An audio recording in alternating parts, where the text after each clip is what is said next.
So, I just want to congratulate our union. For the first time, our union has gotten us the official memorandum of agreement during the voting process. And I'm sure many diligent members have been studying this over the holiday weekend. Today, we're going to talk about everything you need to know about AI in this agreement. The good, the bad, and the ugly. And if you're new here, my name's Ikon Sung. I'm a working actor out here in LA, and I talk about things that are Hollywood and acting related. So there are three categories: employment-based replica, independent-based replica, and generative AI. Employment-based is connected to a job. As Superman, you'll be given at least 48 hours to give your consent to be scanned, and it will be a very clear document.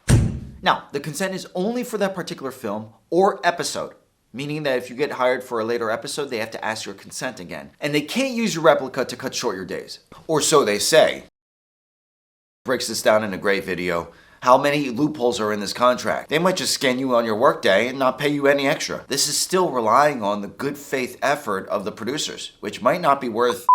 And the big one, of course, consent could be a condition of employment. So if you say no, they might move on to the next actor who says yes. So the difference between an employment and independent-based replica is not connected to a job. Harold Ramis in Ghostbusters Afterlife. You can let a producer use your likeness, there are no minimums, and you would have to negotiate your rate. Meaning there is a lot of room for actors to get shortchanged. And just like an employment-based replica, they would need your consent. As stated in the agreement, they must give you a reasonably specific description. How specific is reasonably specific? It's not specific. It's rare we get scripts ahead of time. You don't know what might be happening later on in the episode. You could be in a violent or sexual situation. You might not know that your character might be doing something racist or against your ethics. What if you're vegan and you're hunting animals, or worse, eating a Big Mac? Also, if you're wondering, this consent lasts until after you're dead. I know. It's starting to get fun, right? So if I'm going to say anything about background actors, make sure you read your contracts, because background actors sometimes won't have an agent or manager to read contracts. And last, the generative AI, which is the fun one, where you get to take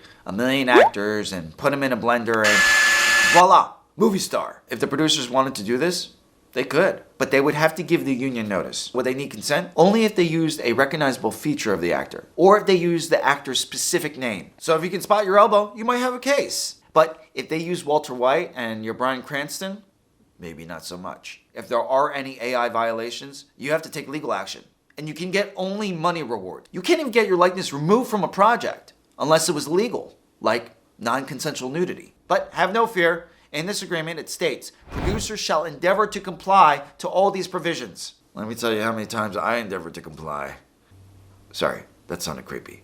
Well, it's as simple as that, folks. We only have 1 week left of voting, and if we haven't torn each other apart to shreds on social media, hopefully we can make an informed decision by the end of the week. Happy voting! And if you want to watch more videos on the strike, there's a playlist right here.